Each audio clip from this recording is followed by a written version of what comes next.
Hi this is Preeti Gupta and welcome to my channel school time. अभी हम एक नए चैप्टर को स्टार्ट करेंगे that is nutrition in animal chapter 2 class 7। इसके पहले प्रीवियस क्लास में हमने कंप्लीट किया है chapter 1 that is nutrition in animal. वो चैप्टर प्लांट से कंसर्न था। उसमें हमने देखा कि प्लांट अपने न्यूट्रिशन को कैसे पाते हैं। अब इस चैप्टर में हम पढ़ेंगे कि एनिमल अपने न्यूट्रिशन को कैसे पाते हैं। बेसिकली जब हम बात करेंगे एनिमल की, एनिमल्स, तो animals are heterotroph.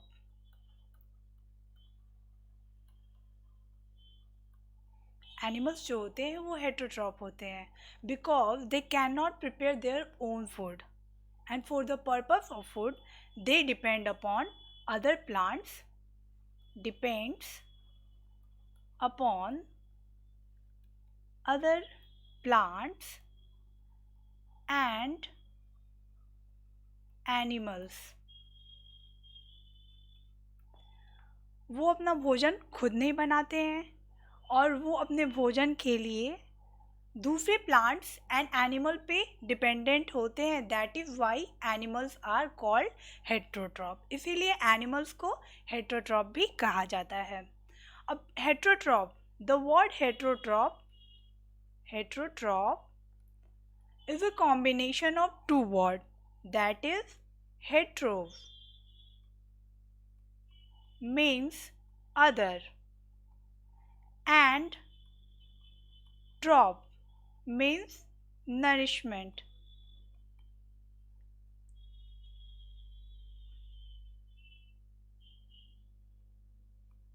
Nourishment. Heterotroph जो है दो वर्ड का कॉम्बिनेशन है। ये एक लैटिन वर्ड है और इस दो वर्ड का कॉम्बिनेशन है that is heteros means other and troph means nourishment, दूसरे से नरिशमेंट पाना। और हेट्रोट्रॉप वैसे ऑर्गेनिज्म है जो दूसरे ऑर्गेनिज्म पे अपने फूड के लिए डिपेंडेंट होते हैं, आइदर प्लांट्स और एनिमल्स। वो प्लांट्स पे भी डिपेंडेंट होते हैं और एनिमल्स पे भी डिपेंडेंट होते हैं। That is why they are called heterotroph. Animals are heterotrophic in their mode of nutrition. Animal जो होते हैं वो हेट्रोट्रॉपिक मोड ऑफ न्यूट्रिशन, उनका जो मोड होता है न्यूट्रिशन का वो हेट्रोट्रॉपिक होता है। क्यों हेट्रोट्रॉपिक होता है? क्योंकि वो ऑटोट्रॉप की तरह अपना फूड फोटोसिंथेसिस के प्रोसेस से नहीं बना पाते हैं। वो ऑटोट्रॉप की तरह अपना फूड नहीं बना पाते हैं। वो डायरेक्टली या इनडायरेक्टली ऑटोट्रॉप पे डिपेंडेंट होते हैं और that is why animals are heterotrophic in their mode of nutrition. They eat either plants and animal, या तो वो एनिमल्स को खाते हैं या फिर वो प्लांट को खाते हैं। प्लांट्स को कैसे? Plants in the form of wheat, rice, pulses, vegetable, fruits, and in the form of animal, animals say milk, curd, cheese, meat, fish, egg, etc. So animal जो होते हैं वो बेसिकली हेट्रोट्रॉप होते हैं और उनका mode of nutrition heterotrophic mode of nutrition होता है। और हेट्रोट्रॉप वर्ड जो है लैटिन वर्ड है जो दो वर्ड का कॉम्बिनेशन है that is heteros means other and troph means nourishment. और हेट्रोट्रॉप वैसे ऑर्गेनिज्म होते हैं जो अपने फूड के लिए दूसरे प्लांट या एनिमल पे डिपेंडेंट होते हैं और दे ईट either plants and animal. Plant in the form of wheat, rice, pulses, wheat and fruit, and animals in the form of milk, curd, cheese, meat, fish, egg, etc. It directly or indirectly depends upon plants. Heterotroph तो अपना food खुद नहीं बनाते हैं, वो directly वे में या indirectly way में प्लांट पे डिपेंडेंट होते हैं। डायरेक्टली, जैसे कि प्लांट जो है दैट इज़ प्रोड्यूसर, वो प्रोड्यूस करता है, और हेटरोट्रॉप क्या करते हैं, कंज्यूम करते हैं। तो ऑटोट्रॉप जो है वो प्लांट है, और ये हार्बीवोरस एनिमल के द्वारा, यानी कि ग्रास ईटर, यहाँ फिगर में दिखाया गया है, दैट इज़ प्लांट। ऑटोट्रॉप ये प्लांट है, ये हार्बीवोरस एनिमल है रैबिट, इसको ग्रास ईटर एनिमल भी बोल सकते हैं, और ये कार्निवोरस एनिमल है, मीन्स मीट ईटर। तो ये जो रैबिट है हार्बीवोरस एनिमल, वो खाता है प्लांट को, ये कैरेट, कैरेट खाता है जो उसे प्लांट से मिलता है, और ये क्या हुआ, ये डायरेक्ट वे में डिपेंडेंट है प्लांट पे,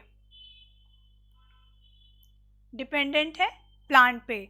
बट ये जो फॉक्स है ये रैबिट को खाता है, और रैबिट जो है वो कैरेट को खाता है, यानी प्लांट्स अपने फूड को लेता है। तो ये जो फॉक्स है ये इनडायरेक्ट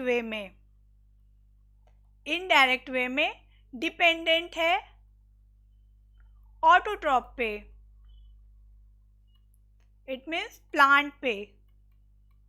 तो ऐसे जो है एनिमल्स जो होते हैं वो डायरेक्टली या इनडायरेक्टली डिपेंडेंट होते हैं प्लांट्स पे, और जैसे कि हार्बीवोरस है ये प्लांट पे डिपेंडेंट है डायरेक्ट वे में, लेकिन जो कार्निवोरस एनिमल है वो हार्बीवोरस एनिमल को खाता है। अब सपोज कीजिए कि अगर हार्बीवोरस एनिमल नहीं हो तो क्या कार्निवोरस एनिमल खा पाएगा, उसे फूड मिल पाएगा, वो सर्वाइव कर पाएगा, नहीं कर पाएगा। और अगर ऑटोट्रॉफी नहीं होता है, अगर प्लांट ही नहीं होते हैं, तो जो हार्बीवोरस एनिमल है क्या वो सर्वाइव कर पाएंगे, नहीं कर पाएंगे। ये एक दूसरे से फूड सर्कल में, फूड साइकिल में बंधे हुए हैं। तो that is why we call it directly और इनडायरेक्टली डिपेंड अपॉन प्लांट्स। ये डायरेक्ट वे में या इनडायरेक्ट वे में डिपेंड होते हैं प्लांट्स पे। Next, step in animal nutrition. अब एनिमल न्यूट्रिशन के स्टेप्स को देखेंगे। Holozoic nutrition. होलोजोइक न्यूट्रिशन जो है ये एक न्यूट्रिशन का टाइप है, और होलोजोइक जो है, होलोजोइक ये एक ग्रीक वर्ड है, और कॉम्बिनेशन ऑफ टू वर्ड है, holo which means whole and zoics which mean of animals। Holozoic word जो है वो कॉम्बिनेशन है दो वर्ड का, होलो जिसका मतलब होता है whole, and zoics which means of animals, और ये ग्रीक वर्ड है। और होलोजोइक न्यूट्रिशन जो है ये न्यूट्रिशन का एक टाइप है जिसमें हम सॉलिड फूड को, जो हम फूड खाते हैं उसका फॉर्म जो होता है सॉलिड फॉर्म होता है, that is holozoic nutrition।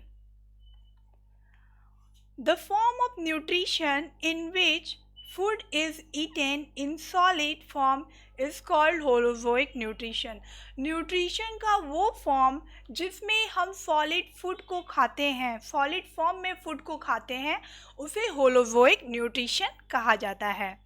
As the food eaten consist of complex substance, जो हम फूड खाते हैं उसमें कॉम्प्लेक्स सब्सटेंस पाए जाते हैं, दैट इज कार्बोहाइड्रेट,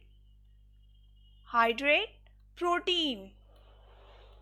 और ये कार्बोहाइड्रेट प्रोटीन जो होता है वो डाइजेस्ट करके यूटिलाइज्ड कर लिया जाता है बॉडी के द्वारा, और इससे क्या होता है, न्यूट्रिएंट को पा लिया जाता है, न्यूट्रिएंट्स को पा लिया जाता है। So as the food eaten consists of complex substances such as carbohydrate and protein are broken down in the animal body to utilize the nutrients। Holozoic nutrition क्या हुआ, न्यूट्रिशन का वो टाइप है जिसमें हम जो फूड खाते हैं वो सॉलिड फॉर्म में होता है, दैट इज होलोजोइक न्यूट्रिशन। और जो फूड खाते हैं उसमें पाया जाता है complex substance like carbohydrate, protein जो कि डाइजेस्ट कर लिया जाता है, हमारे बॉडी के द्वारा यूटिलाइज कर लिया जाता है और उससे न्यूट्रिएंट को पा लिया जाता है। Next, the food eaten by animal undergo 5 step. और आज हम जो है that is ingestion, digestion, absorption, assimilation and egestion, ये 5 स्टेप है न्यूट्रिशन के। स्टेप ऑफ न्यूट्रिशन ये 5 स्टेप है और आज हम इससे केवल डिस्कस करेंगे। नेक्स्ट जो हमारा क्लास होगा उसमें हम इसे डिस्क्राइब करके पढ़ेंगे, बट आज केवल डिस्कस करेंगे इन सारी चीज़ों के बारे में। तो पहला स्टेप है इंजेशन। इंजेशन को हम बोल सकते हैं process of intake of food. Process of intake of food is called ingestion. Ingestion किसे कहते हैं? वह प्रोसेस जिसमें हम भोजन को खाते हैं वो हमारा कहलाता है इंजेशन। इंजेशन में क्या होता है, डिफरेंट एनिमल्स के पास डिफरेंट ऑर्गेनिज्म जो होते हैं, डिफरेंट ऑर्गेनिज्म जो होते हैं उनका अपना डिफरेंट वे होता है, way of intake food. Way of intake food, सबका अपना अलग अलग वे होता है intake food. Process of intake food is called ingestion. और जो डिफरेंट ऑर्गेनिज्म होते हैं उनका अपना डिफरेंट वे होता है फूड को इनटेक करने का। ओके और हर ऑर्गेनिज्म के पास अपना एक स्पेशल स्ट्रक्चर होता है जिससे वो फूड को इनटेक करते हैं। जैसे कि अमीबा के पास फॉल्स फूड पाया जाता है, फॉल्स फीड, जिसे हम स्यूडोपोडिया भी कहते हैं।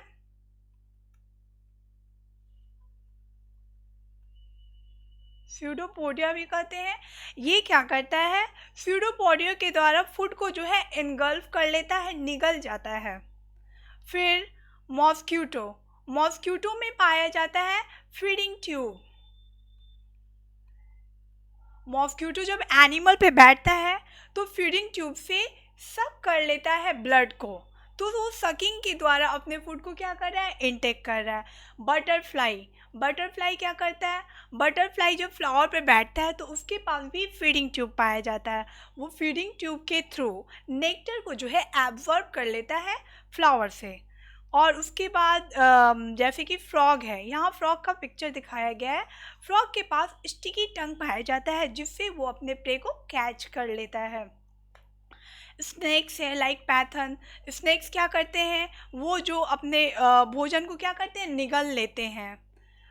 और स्टार फिश है, स्टार फिश के पास क्या पाया जाता है, स्टार फिश के पास पाया जाता है 2 फीट, उससे वो क्या करता है, अपने प्रे को कैच कर लेता है। तो हर ऑर्गेनिज्म के पास अपना अलग अलग वे है, अलग अलग मेथड है इनटेक ऑफ फूड, और हर के पास अपना अलग अलग स्ट्रक्चर पाया जाता है जिससे वो फूड को खाते हैं। जैसे ह्यूमन बींग अपने हाथों के द्वारा खाते हैं, तो हर के पास अपना अलग अलग क्या है, अलग अलग इनटेक ऑफ फूड का मेथड है, दैट इज कॉल्ड इंजेशन। अब आते हैं नेक्स्ट, डाइजेशन। डाइजेशन क्या होता है, जो फूड हम खाते हैं वो फूड जो है कॉम्प्लेक्स फॉर्म में होता है,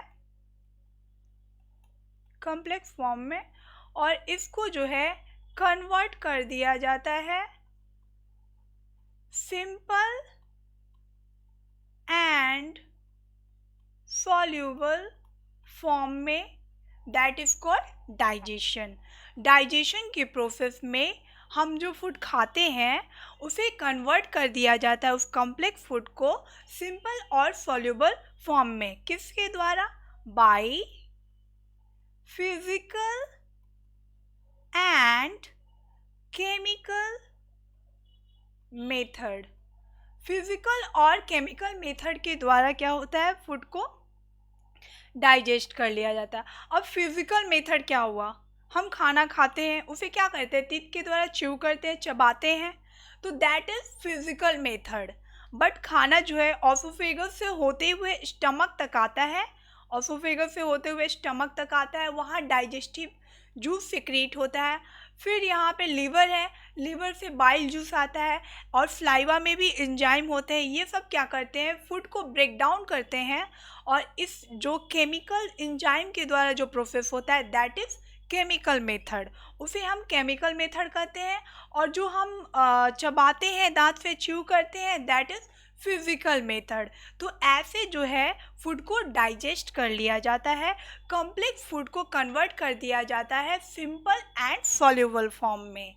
नेक्स्ट है एब्जॉर्प्शन। एब्जॉर्प्शन क्या है, एब्जॉर्प्शन में क्या होता है कि जो फूड हम खाते हैं उसे अब क्या किया गया, कॉम्प्लेक्स और सॉल्युबल में कन्वर्ट कर दिया गया। कन्वर्ट करने के बाद उससे जो न्यूट्रिएंट मिलता है, न्यूट्रिएंट, इसको सर्कुलेटरी सिस्टम के through, circulatory system, circulatory system में ब्लड के थ्रू, ब्लड के थ्रू क्या किया जाता है, ब्लड के थ्रू इसको जो है बॉडी के डिफरेंट पार्ट्स, बॉडी के डिफरेंट डिफरेंट पार्ट्स में भेज दिया जाता है। और बॉडी के डिफरेंट डिफरेंट पार्ट्स में जब भेज दिया जाता है तो वहाँ पे वो डिफरेंट डिफरेंट पार्ट्स में जो सेल होते हैं, बॉडी के सेल जो होते हैं, उसके द्वारा ये न्यूट्रिएंट को एब्जॉर्ब कर लिया जाता है, दैट इज एब्जॉर्प्शन। असिमिलेशन क्या होता है, जो एब्जॉर्ब कर लिया जाता है न्यूट्रिएंट, उससे प्रोड्यूस किया जाता है, प्रोड्यूस करता है ये energy and growth, energy and growth को प्रोड्यूस करता है, दैट इज असिमिलेशन। अब ईजेशन क्या है, ईजेशन वह प्रोसेस है जिसमें अनडाइजेस्टेड फूड, जो फूड हम खाएं वो अनडाइजेस्टेड फूड जो है, उस अनडाइजेस्टेड फूड को शरीर से बाहर निकाल दिया जाता है, बॉडी से बाहर निकाल दिया जाता है एनस के through, in human and animals anus के थ्रू, या फिर अमीबा है तो उसका अपना अलग होता है तरीका निकालने का। लेकिन क्या होता है, अनडाइजेस्टेड फूड को क्या किया जाता है, शरीर से बाहर निकाल दिया जाता है, that is called ईजेशन। So 5 step है, पहला है ingestion, digestion, absorption, assimilation and ईजेशन। तो इंजेशन क्या है, intake of food process, intake of food is called ingestion. इसमें सब अलग अलग एनिमल का अपना अलग अलग मेथड है, अलग अलग वे है जिससे वो फूड को एनगल्फ करते हैं, फूड को खाते हैं और इनटेक करते हैं। फिर डाइजेशन, डाइजेशन में क्या किया जाता है, कॉम्प्लेक्स फूड को कन्वर्ट कर दिया जाता है सिंपल और सॉल्युबल फॉर्म में, और वो फिज़िकल मेथड के द्वारा किया जाता है और केमिकल मेथड के द्वारा किया जाता है। फिज़िकल मीन्स क्या हुआ, जो हम च्यू करते हैं दैट इज़ फिज़िकल, और एंजाइम के द्वारा जो ब्रेक डाउन होता है फूड का दैट इज़ केमिकल मेथड। अब है एब्जॉर्प्शन। एब्जॉर्प्शन में क्या होता है, जो न्यूट्रिएंट हैं वो ब्लड के थ्रू जो है बॉडी के डिफरेंट डिफरेंट पार्ट में भेज दिए जाते हैं, और वहाँ से क्या होता है, एब्जॉर्ब कर लिया जाता है, दैट इज़ एब्जॉर्प्शन। सेल में एब्जॉर्ब होता है। और असिमिलेशन में क्या होता है, सेल जो न्यूट्रिएंट को एब्जॉर्ब करता है उसे वो प्रोड्यूस करता है energy and growth, that is assimilation. और जो फूड जो होते हैं अनडाइजेस्टेड फूड, वो जो है बॉडी से बाहर निकाल दिया जाता है, उसे हम बोलते हैं ईजेशन। यहाँ फिगर में दिखाया गया है, फिगर में यहाँ पे दिखाया गया है, यहाँ देखिए ये फ्रॉग है, फ्रॉग क्या कर रहा है, इनटेक ऑफ फूड है, दैट इज इंजेशन। यहाँ फूड जो है ऑसोफेगस से होते हुए स्टमक में आता है, तो स्टमक में यहाँ पे क्या सिक्रीट होगा, डाइजेस्टिव जूस, फिर लिवर से बाइल जूस, और यहाँ पे एंजाइम वाला मेथड होगा, केमिकल मेथड हो रहा है और उसको डाइजेस्ट किया जा रहा है, दैट इज डाइजेशन। एब्जॉर्प्शन में क्या है, न्यूट्रिएंट जो है ब्लड के साथ बॉडी के डिफरेंट डिफरेंट पार्ट में जाते हैं और वहाँ सेल के द्वारा एब्जॉर्ब कर लिया जाता है। असिमिलेशन में एनर्जी प्रोवाइड करते हैं, और लास्ट में है ईजेशन। तो जो फूड हम खाते हैं ऑसोफेगस से होते हुए स्टमक, फिर पैंक्रियास, फिर स्मॉल इंटेस्टाइन, बिग इंटेस्टाइन से होते हुए अनडाइजेस्टेड फूड को एनस के थ्रू बाहर जो है निकाल दिया जाता है, that is ईजेशन। So I hope you all will understand the world topics. But आपको कोई क्वेरी है तो आप उसे कमेंट बॉक्स में डाल सकते हो। और अगर अभी तक आपने मेरे चैनल को सब्सक्राइब नहीं किया है, लाइक नहीं किया है, तो प्लीज़ लाइक कीजिए, सब्सक्राइब कीजिए एंड शेयर कीजिए। Thank you.